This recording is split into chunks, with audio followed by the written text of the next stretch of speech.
Pai Celestial, obrigado, Senhor, por nos trazer aqui essa noite para Te adorar, por ter colocado o desejo em nossos corações de estar aqui. Obrigado a Deus pelo Teu Espírito que nos protege, nos consola. Obrigado pela Tua paz. Deus querido, receba a nossa adoração, que o Senhor possa santificar e consagrar, para que chegue perfeita diante de Ti, Pai. E agora nos dê o pão da vida, reparta, ó Deus, segundo a necessidade de cada irmão. Muitos entraram por essas portas abatidos, com problemas que eles pensam serem difíceis de resolver, mas o Senhor está aqui, Pai, para os ajudar, para dissolver as trevas, dissolver o mal. E eu creio nisso, Pai. Eu quero pedir que o Senhor nos abençoe, que nada impeça o Senhor de fazer a obra de libertação, de cura, a obra, Senhor, de vitória no Teu povo.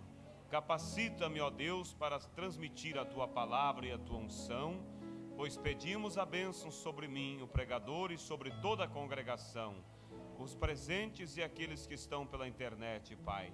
Todos sejamos abençoados, no nome de Jesus Cristo. Amém, Jesus. Amém. Boa noite, irmãos. Que Deus continue abençoando a todos. Vamos abrir nossas Bíblias em Salmo capítulo 121, versículo 1 ao 8. Salmo capítulo 121.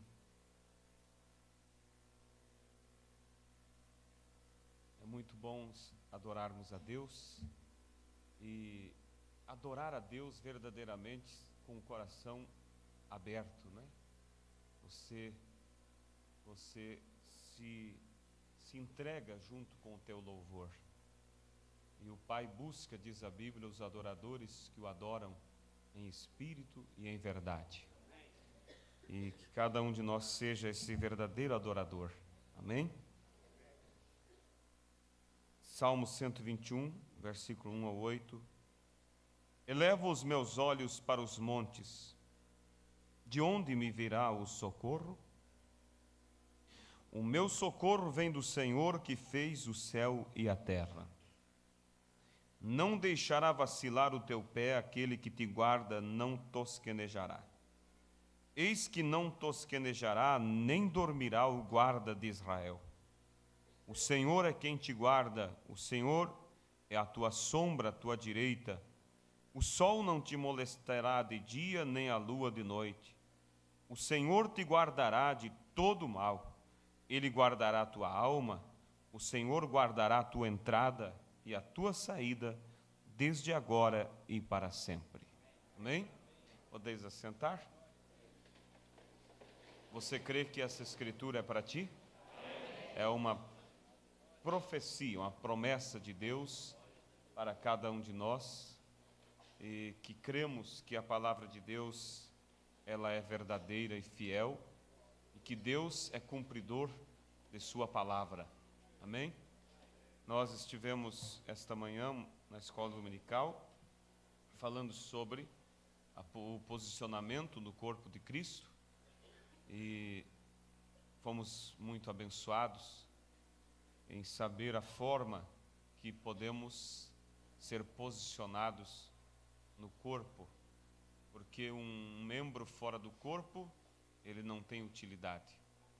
E Israel, no Egito, eles não eram nada, mas quando eles saíram do Egito, eles foram justificados por Deus. Enquanto eles caminharam pelo deserto, eles passaram pelo processo da santificação. E depois de ser justificado e santificado, aí eles precisavam ser posicionados. E Josué, que é o tipo do Espírito Santo, os posicionou na terra. Cada um no lugar adequado para viver, para trabalhar.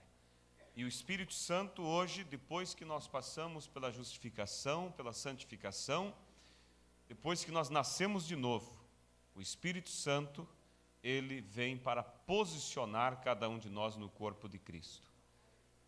E você veja que a Bíblia diz, por um Espírito nascemos no corpo, por um Espírito. Através desse Espírito Santo é que você passa a fazer parte do corpo de Cristo. Sem o Espírito Santo, podemos ser uma pessoa nascida de novo, mas estar fora do corpo. O profeta diz que muitas pessoas nascidas de novo ficarão fora do arrebatamento, mesmo sendo nascidas de novo. Eu creio que cada um de nós deseja estar no arrebatamento. Então vamos buscar a Deus, pedir a Ele que nos posicione. Buscar o Espírito Santo como nunca, para que Ele possa nos posicionar aonde realmente é o nosso lugar no corpo de Cristo. Mas o meu tema nessa noite não é sobre isso. Eu quero falar sobre o nosso Deus que controla todas as coisas, inclusive a sua vida. Deus tem o controle de tudo. Deus tem o controle de sua família, Deus tem o controle do seu lar, Deus tem o controle desse problema que você está passando exatamente agora, desse problema que você já acha que está fora de controle.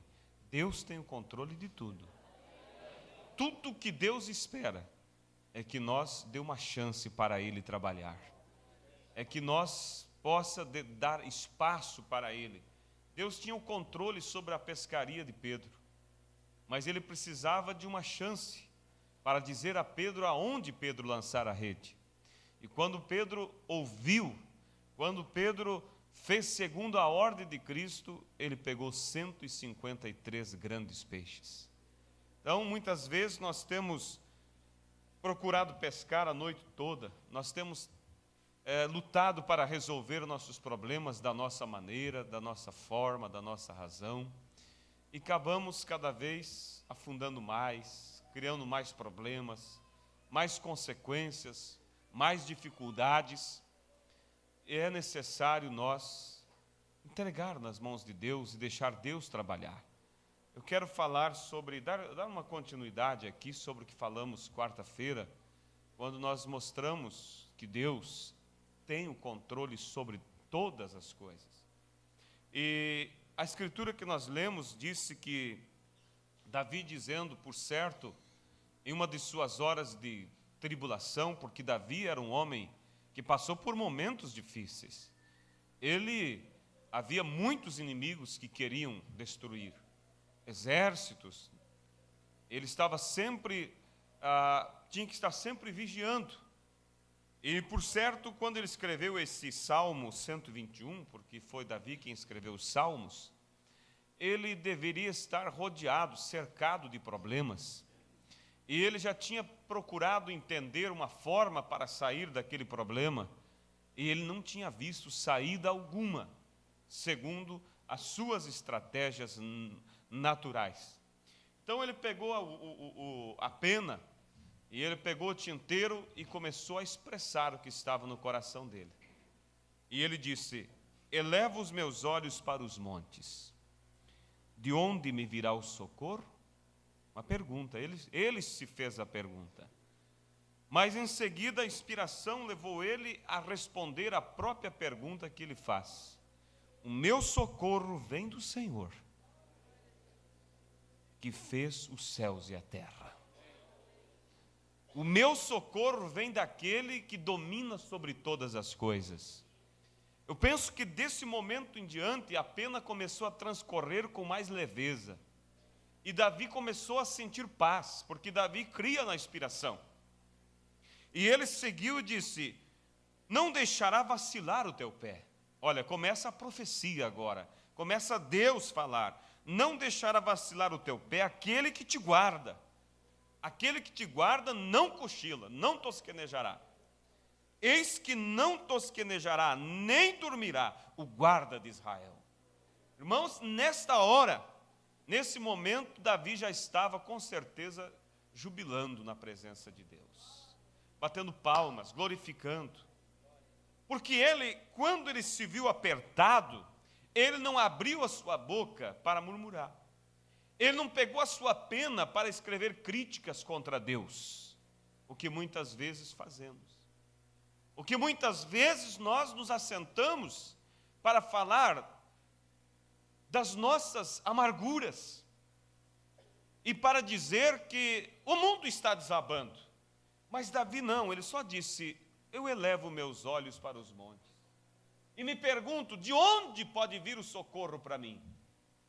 Mas como essa pergunta era num bom espírito, a resposta veio por inspiração, que o socorro dele podia vir sim daquele que criou os céus e a terra. E ele passou a ver que o guarda de Israel, aquele que o dominava, aquele que lhe era rei, tinha domínio sobre ele, o guarda de Israel não cochilava. O guarda de Israel não deixaria que ele tropeçasse seu pé em pedra alguma. O Senhor é quem te guarda, o Senhor é a tua sombra, a tua direita. O sol não te molestará de dia, nem a lua de noite. O Senhor te guardará de todo mal, Ele guardará a tua alma. E ele conclui dizendo assim: o Senhor guardará a tua entrada e a tua saída. Amém? Você pode crer dessa maneira? Que Deus guarda a tua entrada e a tua saída. Quando você entra no novo ano, você entra guardado por Deus e você sabe que sairá guardado por Deus. Você entra no novo dia guardado por Deus e sabe que sairá daquele dia guardado por Deus. E venha o que vier, o guarda de Israel não deixará que você tropece em pedra alguma. É assim que o povo de Deus marcha. É assim que a noiva de Cristo age, sobre uma convicção de que Deus é real, é verdadeiro, suas promessas são fiéis. Oh, irmão, se tão somente nós pudéssemos compreender a natureza de Deus. Se tão somente eu e você compreendesse um pouquinho da natureza de Deus, nós não temeríamos. Porque se nós entender a natureza de Deus, nós vamos entender que Deus não pode falhar. Porque é contra a natureza dele falhar. É contra a natureza dele voltar atrás daquilo que ele disse. E ele prometeu que estaria conosco e em nós todos os dias, até a consumação dos séculos. Um verdadeiro cristão que conhece a natureza de Deus, porque o profeta disse que cristianismo, irmãos, é o quê? Experiência experimentada com Deus. Não é uma questão do que alguém falou, é algo que você sentiu, você viu, você teve a presença dele, você pode contar para as pessoas. Cristianismo é isso. E se você viu Deus agir na sua vida uma vez, você sabe que ele agirá todas as vezes da mesma maneira, porque ele não pode falhar. Se ele te deu vitória lá no passado, ele te dá vitória hoje. Amém? Se ele te curou, ele te cura. Se ele te levantou quando você estava cabisbaixo, pensando que não poderia dar nenhum passo a mais, e ele te levantou e fez andar por mais muitos anos como tem andado, ele é o mesmo para te ajudar daqui para frente. Se conhecemos a natureza dele, nós sabemos que ele não pode agir diferente disso. E aí, irmãos, venha o que vier, você se põe como um verdadeiro soldado, você não se apavora. E o mais importante, irmãos, é que quanto mais grande a tribulação, mais bravura se manifesta no povo de Deus. Porque a Bíblia diz que Deus dá graça suprema na hora suprema. E muitas das vezes você pensa que não tem fé.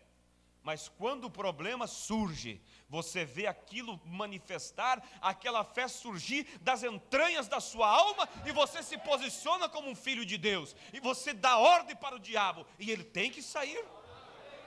Você olha para trás depois e diz: como eu pude fazer aquilo? De onde surgiu aquela garra? De onde surgiu aquela autoridade para me falar, para me determinar, para mudar o quadro? Irmãos, Deus tem condições que nós desconhecemos. Tudo que nós precisamos é colocar em prática aquilo que temos aprendido. E o segredo em tudo isso, irmãos, para a vitória, é muito simples. O segredo é você saber uma coisa só: que Deus não pode mentir. Que Deus não pode mentir concernente à sua palavra. É uma promessa dele, é sua. Ele disse que estaria contigo, é sua promessa. O velho, aquele que estava com o seu filho na UTI, em coma, sobrevivendo pelos aparelhos, chamou o profeta para orar pelo seu filho. Ombrando entrou ali no quarto, colocou as mãos sobre aquele moço e disse: em nome do Senhor Jesus Cristo, eu determino a sua cura. Naquela hora, aquele pai começou a levantar as suas mãos e dizer glórias a Deus, aleluias. E ele olhou para sua esposa e disse assim: não é isso maravilhoso, querida? Não é isso maravilhoso? E a enfermeira apavorada disse: eu não posso entender, senhora, como o senhor pode fazer festa tendo seu filho morrendo? Ele disse: meu filho não está morrendo. Ela disse: sim, seu filho está morrendo. O doutor disse que só os aparelhos o mantêm. Aquele homem veio com tranquilidade e calma, colocou sua mão sobre o ombro da enfermeira e disse: filha, você está olhando para aqueles aparelhos, mas eu estou olhando para o que ele disse. Eu estou olhando para a palavra, para a promessa. E tem uma coisa, irmãos, a verdadeira fé não depende das razões para crer. A esperança depende. Muitos têm esperança e acham que têm fé. A esperança diz: bem, eu espero que vamos conseguir, porque por causa disso, por causa daquilo outro. O político diz assim: nós vamos soltar para concorrer fulano de tal, porque temos esperança que ele possa ganhar, porque ele é bem quisto na sociedade, porque ele fez uma obra que as pessoas não esqueceram. Então a esperança, ela está baseada em algumas coisas que podemos ver, mas a fé não depende de nada. A fé não depende dos sentidos. A fé, ela simplesmente olha o que não é como se fosse. Ela olha um Lázaro morto e apodrecido por 4 dias como alguém vivo, completamente curado. Deus deseja, irmãos, que nós possamos agir dessa maneira. Porque o diabo tem blefado contra nós muitas vezes, tentando dizer para vocês que ele é alguma coisa que na verdade não é. E querendo que nós acreditem nele, que nós não somos o que somos. Mas nós não devemos tentar também blefar contra o diabo, tentar dar um berro, um grito para ver se assusta ele. Nós temos que ir com algo consistente, com a palavra. Satanás não tem medo de grito, Satanás tem medo de posição de crente que confia na palavra de Deus. Alguém que realmente ora, determina sobre aquilo e diz: Satanás, eu não aceito isso na minha vida, porque Cristo me deu o direito de ser vitorioso, e em nome do Senhor Jesus Cristo, eu te ordeno que saia. E dali para frente você passa o quê? A dar testemunho da sua vitória. Dar testemunho antes mesmo de ver a coisa concretizada. Sim, a Bíblia diz: e eles venceram pelo sangue do Cordeiro e o testemunho que deram. Aceitamos e cremos que o sangue do Cordeiro é suficiente para resolver os nossos problemas. E damos testemunho de que já estamos com a vitória. Amém? Então o cristão que conhece a Deus, irmãos, ele não se agita diante dos problemas. Se nós estamos nos agitando diante dos problemas a tal ponto de esmorecer na fé, é que não conhecemos a Deus ainda como deveríamos. Se você até pensa de nem ir na igreja, quando surgem os problemas e o diabo chacoalha a moita e agita as coisas, e você se apavora, é porque você não conhece ainda o seu Deus. É porque você não tem ainda uma experiência com Deus. Porque Ele disse: aquietai-vos e sabei que eu sou Deus. E no Salmo 23 ele diz que o Senhor guia-nos, o bom pastor nos guia mansamente a águas tranquilas. Ovelhas estão num lugar tranquilo. Ovelhas não estão agitadas. Ou você viu ovelhas agitadas? Ovelhas, elas estão sempre tranquilas, porque elas estão sob o cuidado do seu pastor. Quando Israel, irmãos, estava sitiado, em 2 Crônicas, capítulo 20, eu quero ler para os irmãos, e os inimigos eram tantos, que eles não tinham condição de enfrentar eles por arte da guerra. Eles não tinham como medir força com o adversário. E veja vocês no capítulo 20, verso 17, que quando, mesmo antes, eu quero ler um pouquinho antes aqui, e disse: dai ouvidos todo Judá, vós moradores de Jerusalém, e tu, ó rei Josafá. Josafá estava também um pouco atribulado, preocupado, porque as estratégias deles, não havia estratégia nenhuma para conseguir vencer a batalha. Então o profeta diz: não temais, nem vos assusteis, por causa desta grande multidão, pois a peleja não é vossa, senão de Deus. Você pode dizer comigo: a peleja não é vossa, mas de Deus. Diga assim: a peleja não é minha, mas de Deus. Aleluias. Amanhã descereis contra eles. Não é correreis deles, não. Deus não quer covardes, não. Amanhã descereis contra eles. Eis que sobem pela ladeira de Ziz, e os achareis no fim do vale, diante do deserto de Jeruel. Agora veja só, nesta peleja não tereis que pelejar. Parai, estai em pé e vede a salvação do Senhor para convosco. Ó Judá e Jerusalém, não temeis, nem vos assusteis. Amanhã saí-lhes ao encontro, porque o Senhor será convosco. Será que nós podemos tomar essa escritura e dizer: isso aqui é para mim? Ou será que o Deus de Israel é outro? O Deus que pelejava e dizia: eu sou varão de guerra. Será que ele é outro ou é o mesmo? Ele é o mesmo.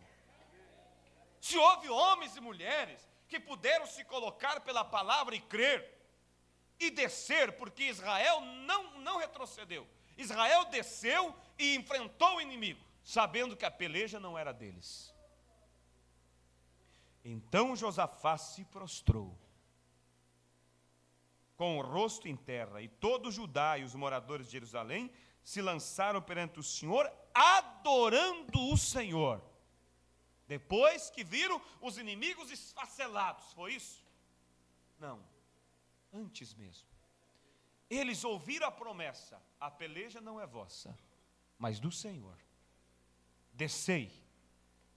E eles então se prostraram e adoraram. Isso é dar testemunho com antecedência. É testificar antes de receber. É esse tipo de povo que Deus gosta de ver. Aquele homem, aquela mulher que dá testemunho da sua vitória antes. Quando o médico disse: o problema está aqui, você diz: estou curado.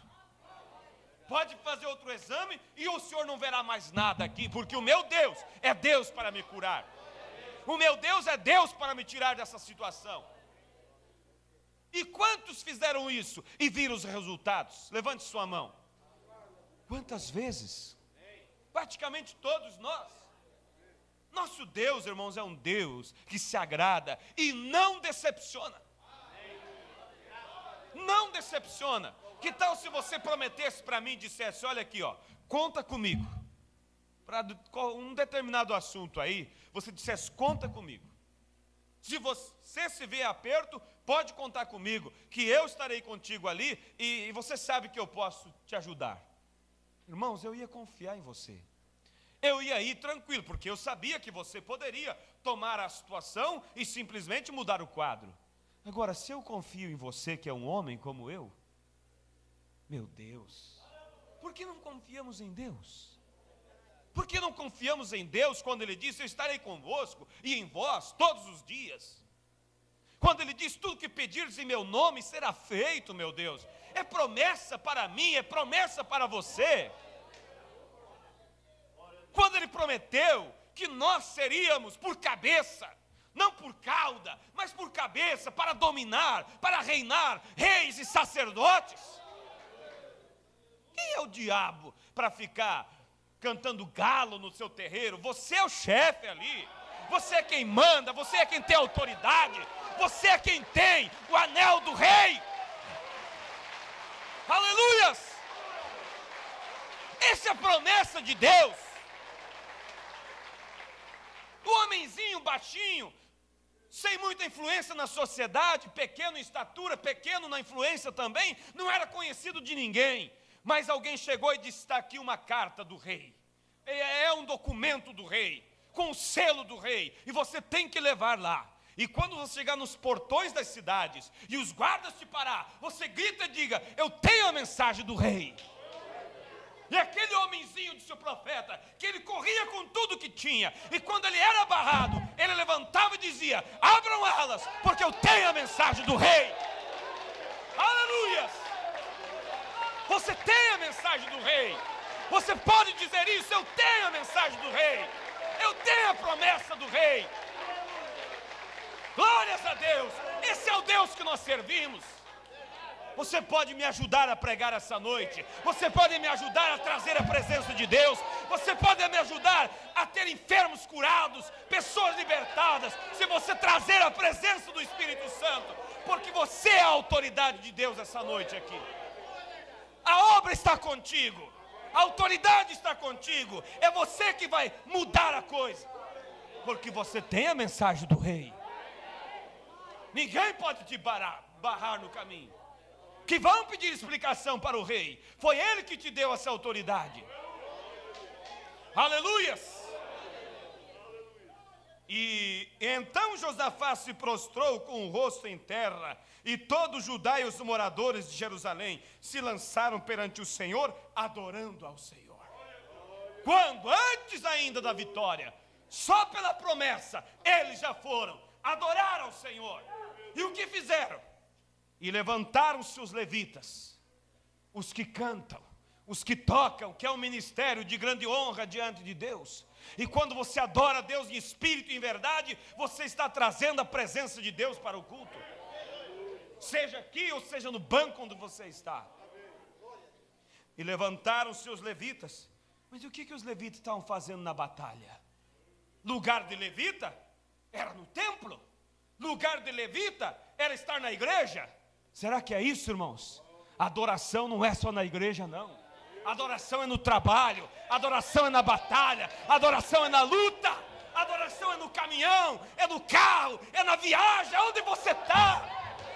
Aí você verá Deus se mover. Mas é que queremos só adorar a Deus na igreja. Queremos ser levitas só na igreja. Os levitas estavam na batalha sim. Não estavam com lanças e não estavam com espadas. Mas veja o que os levitas levavam. E levantaram-se os levitas dos filhos dos coatitas e dos filhos dos coraitas para louvarem o Senhor Deus de Israel com voz baixa. É isso? Com voz muito alta, diz a Bíblia. Com voz muito alta.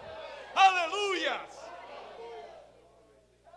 E pela manhã cedo se levantaram e saíram ao deserto de Tecoa, e saindo eles, pôs-se em pé Josafá, e disse: ouvi-me, ó Judá, e vós, moradores de Jerusalém, crede no Senhor vosso Deus, e estareis seguros, crede nos seus profetas, e sereis prósperos.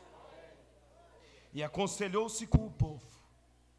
Agora vem a questão. E aconselhou-se com o povo, e ordenou cantores para o Senhor, que louvasse a majestade santa, saindo diante dos armados, na frente dos armados.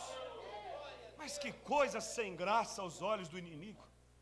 A batalha estava acirrada, o inimigo estava pronto para bombardear, e quando eles pensam que os artilheiros vêm para frente, aparecem os músicos na frente. É assim que o povo de Deus marcha, igreja. É assim que o povo de Deus vai. É louvando primeiro, é adorando primeiro. A vitória vem depois. Aleluia! Glórias a Deus. Que louvasse a majestade santa, saindo adiante dos armados e dizendo para os armados também, dizendo para aqueles que estavam preparados para a batalha, dizendo o quê? Louvai ao Senhor, porque a sua benignidade dura para sempre. Oh, meu Deus, eu pareço ver os levitas passando entre as fileiras dos soldados e dizendo: louvai ao Senhor, porque a benignidade dura para sempre. Se tivesse alguém ali um pouco encruado, ia dizer assim: isso é hora de vir falar em louvar ao Senhor, isso é hora de batalha. O trabalho de vocês é na igreja, deveriam estar lá orando por nós. Mas a adoração, irmão, vai na frente. Aí Deus faz a obra. E ao tempo que começaram com júbilo de louvor. O júbilo é após o louvor, é o clímax mais alto do louvor. É quando você já saiu dessa atmosfera. Isso é júbilo, é mais do que cantar, é quando a sua alma sai junto. E logo, e ao tempo que começaram com júbilo de louvor, o Senhor pôs emboscada contra os filhos de Amon e de Moabe e os das montanhas de Seir, que vieram contra Judá e foram desbaratados, sem que Israel levantasse uma espada sequer. Deus pelejou por eles, mas eles tomaram Deus em sua palavra. Só bastou o profeta vir para o rei e dizer assim: nesta batalha tereis que pelejar. Aquietai-vos e vede o livramento do Senhor. Foi o suficiente, irmãos, para o rei se colocar como uma autoridade, chamar o povo e disse: crede no Senhor, como ele disse aqui, e estareis seguros. Crede nos seus profetas e prosperareis. Ali estava um homem que tomava Deus em sua palavra, e o quadro foi mudado. Deus deu a vitória. Voltaram para casa sem perder um soldado sequer. Os inimigos se desentenderam entre si. Os aliados se desentenderam entre si e batalharam entre si. Israel saiu com a vitória. Mas Deus, você tem que crer que Deus tem o domínio sobre todas as coisas. Por mais difícil que seja o teu problema, Deus ainda domina. Deus ainda é rei. Deus ainda cumpre com sua palavra. Ele disse: Jeremias, o que tu vês? Ele disse: eu vejo uma vara de amendoeira. Você viu muito bem, Jeremias, porque eu também velo para cuidar a minha palavra, para cumprir com a minha palavra. Aleluias. No livro de Reis, capítulo 12, quarta-feira passada nós lemos uma história aqui que me chamou muito a atenção, porque uma mulher chamada Atália deu um golpe de estado, vamos dizer, e matou todos os descendentes reais e assumiu o poder. Agora pensa vocês, que tipo de conversa havia, que tipo de assunto era tratado nas rodas daqueles que não conheciam a natureza de Deus. Porque a Bíblia diz: vendo, pois, Atália, mãe de Acasias, que seu filho era morto, levantou-se e destruiu toda a descendência real. Mas Joseba, filha do rei Jorão, irmã de Acasias, tomou a Joás, filho de Acasias, e o furtou de entre os filhos do rei, aos quais matavam. E pôs a ele a sua ama na recâmara, e escondeu de Atália, e assim não o mataram. Veja-se, escuta aqui. E esteve com ela escondido na casa do Senhor 6 anos. E Atália reinava sobre a terra. Se colocou como uma ditadora. Matou a descendência real. Se pôs como rei. Mas eu pergunto a vocês, ninguém viu a ama esconder o menino de 1 aninho?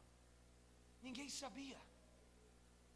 Qual era a conversa entre o povo de Israel?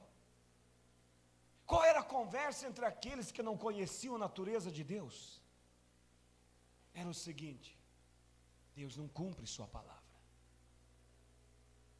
Deus disse que nunca faltaria a semente de Davi como no trono de Israel. E agora temos uma mulher governando. Matou toda a semente real. Onde está Deus? Cadê Deus? Alguém dizia: ei, vamos esperar por dias melhores.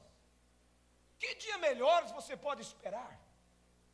Se Deus nem cumpre sua palavra. E ali as murmurações, as queixas, as reclamações. Mas vamos voltar a câmara agora para o lado daqueles que conheciam a natureza de Deus. Com certeza eles olhavam entre si e diziam assim: Eu não sei por onde e nem como, mas chegará o dia que a semente real de Davi subirá no trono. O crítico diria assim: mas que semente real? Atalha matou todos. Eu não sei, mas eu li na Bíblia que Deus disse que nunca faltaria a descendência de Davi, que sempre haveria alguém para herdar o trono. Mas isso não se aplica, porque você sabe da história melhor do que eu. Atalha matou a todos, já faz 6 anos que reina sobre Israel. Mas aqueles que conheciam a natureza de Deus, irmãos, eles sabiam que Deus não podia falhar. Se Deus ia levantar uma descendência de Davi da poeira, eu não sei, mas que alguém viria sobre o trono, viria. É assim que a fé descansa, irmãos.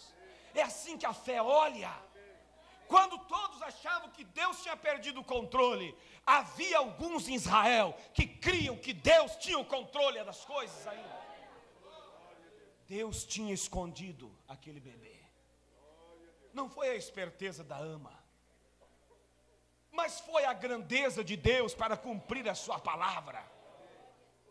E quando eles menos esperavam, olha só, e no 7º ano, mandou Joiada chamar os centuriões com os capitães e com os da guarda, e os meteu consigo na casa do Senhor.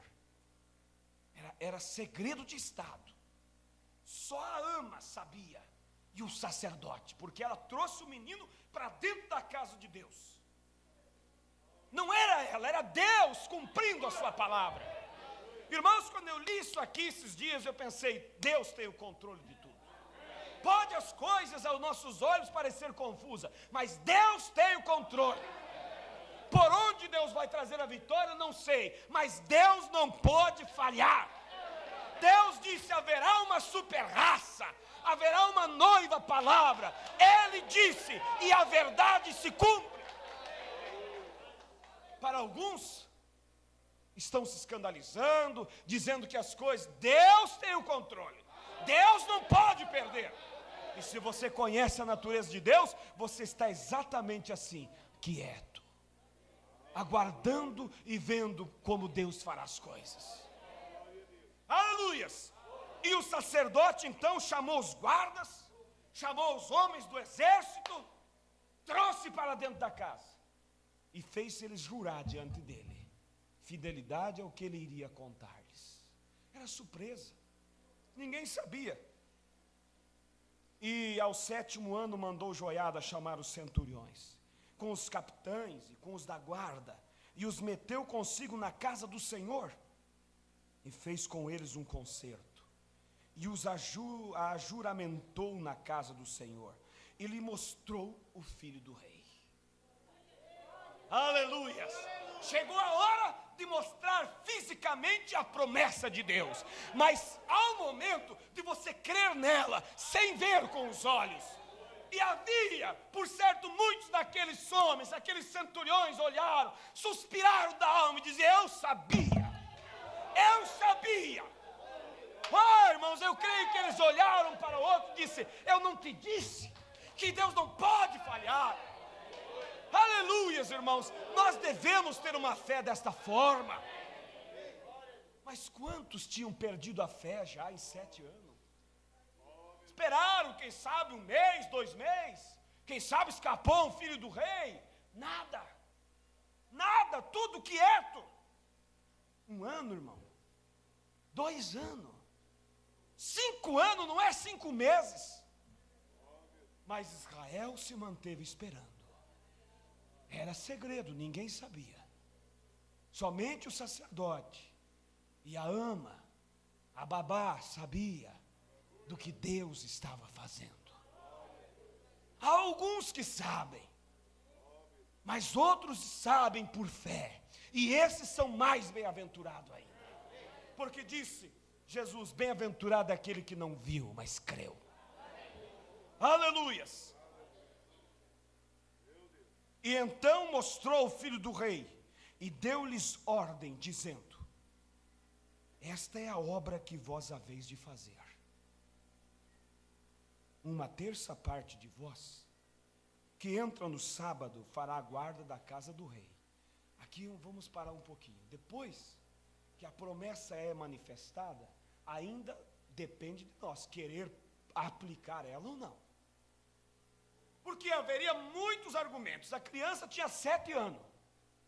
Vamos colocar um menino de 7 anos no trono. Se Atália conseguiu dar um golpe para matar toda a descendência real, ela era influente. Porque ela conseguiu amontoar ao redor dela pessoas fiéis. Se ela estava conseguindo reinar por 7 anos sobre Israel, significava que ela não tinha perdido o seu domínio.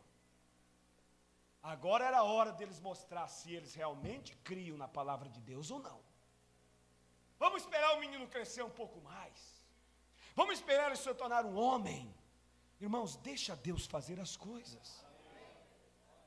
Então o sacerdote disse, deu-lhes ordem dizendo, esta é a obra que vocês vão fazer. 1/3 parte de vós, que entra no sábado, fará a guarda da casa do rei. A outra 1/3 parte estará à porta sul, e a outra 1/3 parte à porta de trás da guarda. Assim fareis a guarda da casa, afastando a todos. Afasta toda dúvida, todo obstáculo. E as 2 partes de vós, a saber, todos que saem no sábado, farão a guarda da casa do Senhor junto ao rei. Junto ao menininho de 7 anos. E rodeareis o rei, cada um com as suas armas nas vossas mãos. E aquele que entrar entre as fileiras, o matarão. Irmãos, quando você está determinado a fazer, que não se atravesse ninguém.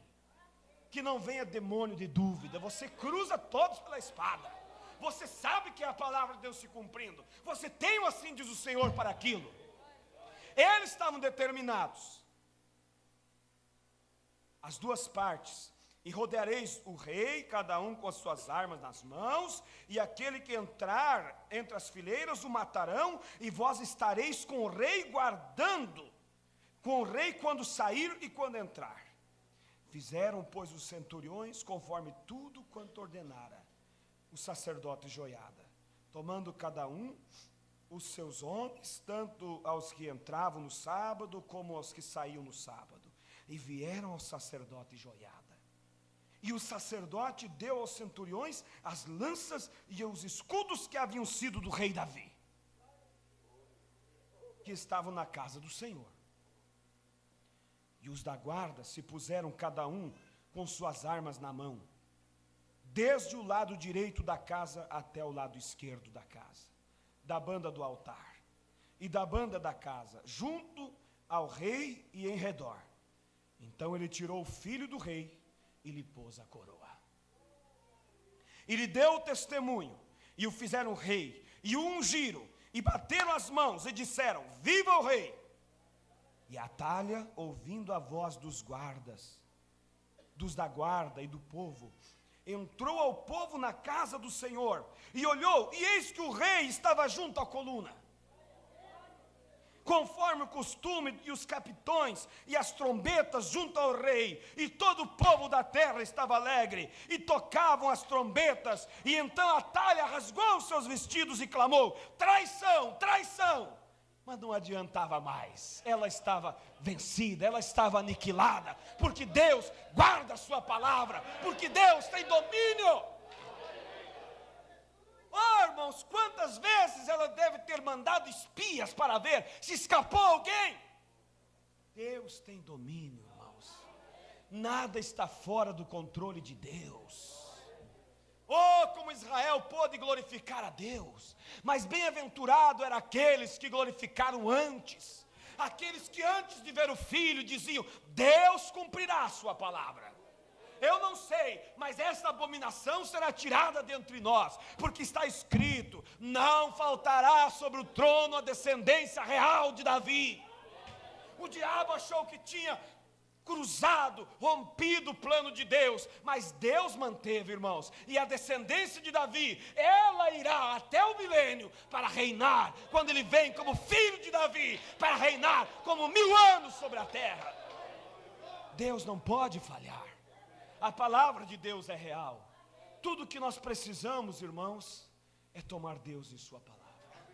Tudo que nós precisamos é acreditar que Deus não pode mentir, que o que Ele disse é a verdade, e não importa o que você esteja passando, não importa os problemas que estejam ao teu redor, tome Deus em sua palavra. Creia que tudo é possível. Creia que o teu problema já é algo resolvido. Agora, não fique com aquele costume de pedir oração todas as noites. Receba a oração, volte crendo, dê testemunho, e você verá o quadro mudar. Você verá Satanás sair da frente. Ah, mas eu tenho orado, mas depende de como você tem orado. Você tem que orar como alguém valente. Você tem que orar como alguém que possui. Aquele homem que estava na cidade fazendo mágicas. E ele subiu ali enganando o povo com suas mágicas e tudo. E ele conseguiu uma grande multidão para que ele assistisse e lhe desse honra. E ali estava um pregador também, um pastor, competindo, vamos dizer, o espaço, tentando pregar o evangelho. E uma minoria, quase ninguém deu ouvido a ele. Quando encerrou o dia, aquele pastor chegou e disse: impressionante, você com todas as suas mentiras arrastou multidões, e eu com a verdade, ninguém quis me ouvir.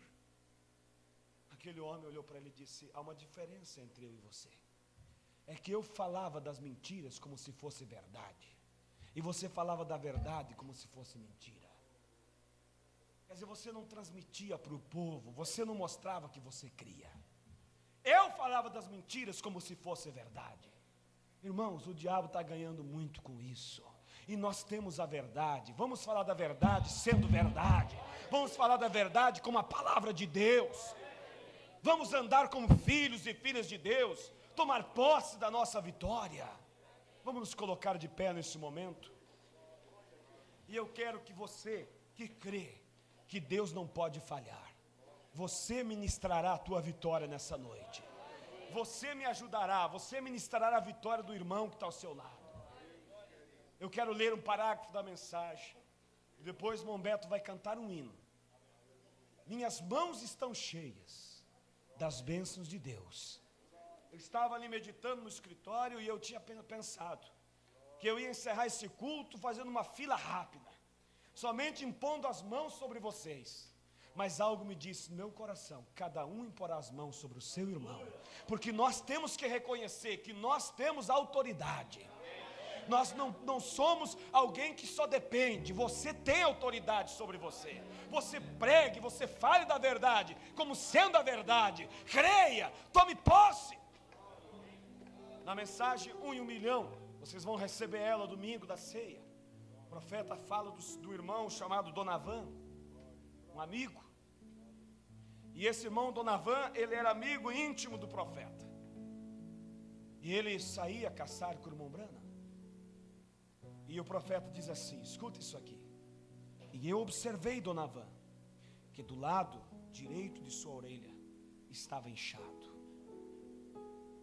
Talvez 3 vezes o seu tamanho. A orelha estava grande. E parecia bastante vermelho. Bem, lembre-se, eles estavam caçando. Bem, agora pensando que talvez estivesse no deserto por alguns dias, onde havíamos ido, que talvez fosse algum cacto que tocou na sua orelha, mas segurando na sua mão, o profeta olhou, pensou: ele está com a orelha vermelha, inchada, quem sabe ele se bateu num cacto, um espinho o machucou. Mas o irmão Branham, pegando na mão do irmão Donavan, mas segurando a sua mão, eu descobri que era um câncer. Então eu disse para o Donavan, eu disse: Donavan, há quanto tempo você tem isso em sua orelha? Simplesmente disfarçando, né? O irmão Branham disfarçando, porque o irmão Branham sabia como profeta, disfarçando como se eu não soubesse. Eu disse: há quanto tempo isso está aí, Donavan? Ele disse: irmão Branham, por cerca de 6 meses. Ele disse: Eu disse: por que você não mencionou sobre isto? Quer dizer, por que você não me falou? Ele disse: eu te vejo tão ocupado. Disse: eu não quis fazê-lo. Disse: eu apenas pensei que talvez fosse algo que o Senhor pudesse lhe dizer. Então eu disse: você imagina o que é isto? Você sabe, você pensa o que pode ser que tem em tua orelha? Ele disse: eu tenho uma ideia. O profeta disse: isto é certo. Quer dizer, é o que você pensa mesmo, é câncer. O Brano não orou por ele. E na segunda manhã, não mais do que isso, segurando na mão dele, na segunda manhã, ali não havia nem mesmo uma cicatriz na sua orelha. Havia desaparecido completamente. Agora olha o que disse o profeta aqui, e é o que nós vamos fazer nessa noite. Muitas vezes nós nos apressamos, tentando obter isto e aquilo, forçando. Ou vem e estes sinais seguirão o crente. Ali não diz, olha o que o profeta diz, ali não diz se orarem pelo enfermo, mas diz o que? Se colocarem as mãos sobre o enfermo, eles sararão. Devemos ter fé nós mesmos no que estamos fazendo, correto? Amém? Conseguiu compreender? O profeta não orou pelo irmão Donavan, ele somente tocou nele. E ele disse: não mais que 2 dias depois disso, não havia nem cicatrizes. O irmão Brana disse: a Bíblia não diz se orar pelos enfermos. A Bíblia diz: e imporão as mãos sobre os enfermos e os curarão. Há poder nas suas mãos. Há poder, irmão, na sua vida. Você pode tocar no seu bebê doente em casa, e você tem autoridade para dizer para aquele diabo sair. Certa vez, não me lembro aonde, em qual país foi, havia uma epidemia. Milhares de pessoas morrendo, infectadas por um vírus. O caso estava levando as pessoas em pânico. Os médicos morriam ao tentar ajudar os pacientes. E um missionário se ofereceu para ir lá orar.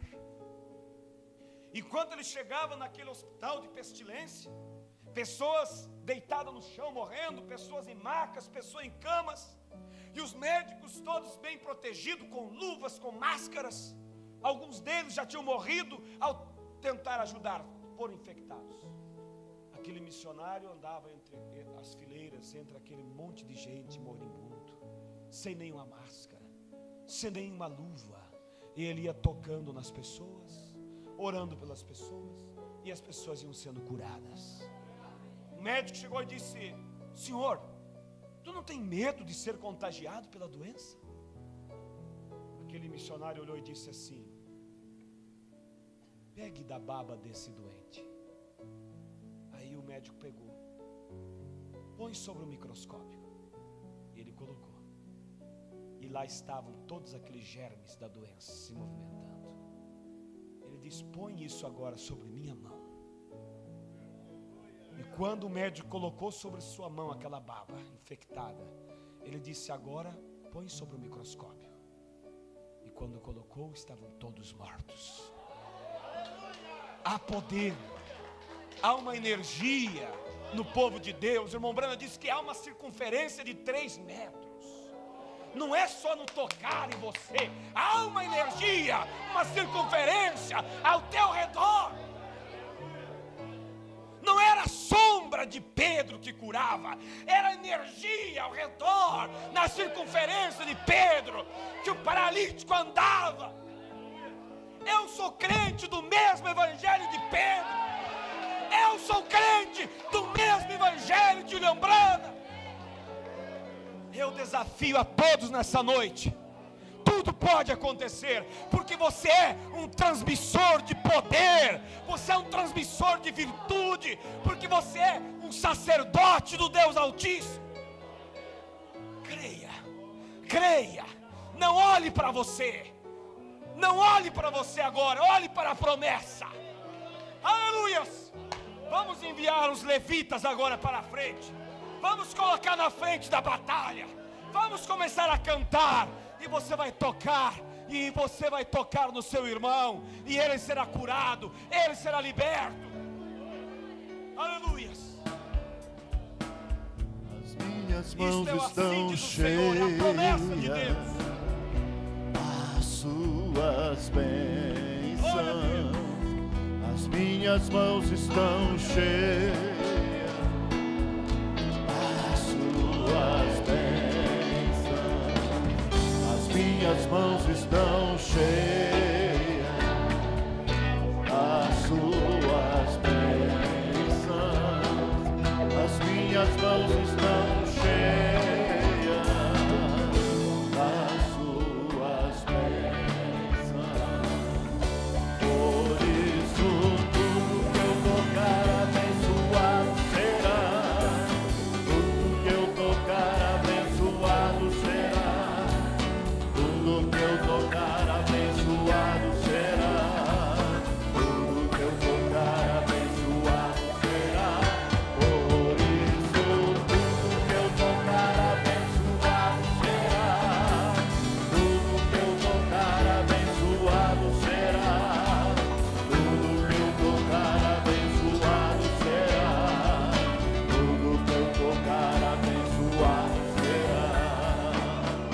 Minhas mãos estão cheias, olhe para elas, as suas bênçãos, as minhas mãos estão cheias, as suas bênçãos, as minhas mãos estão cheias,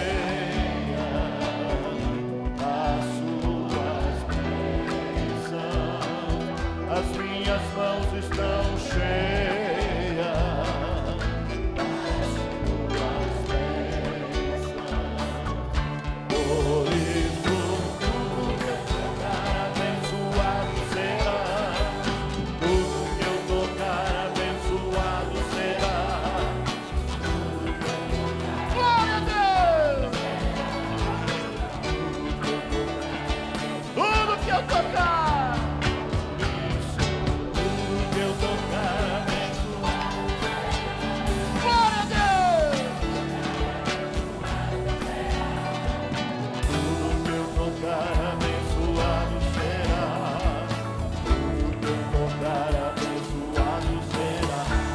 Minhas mãos estão cheias.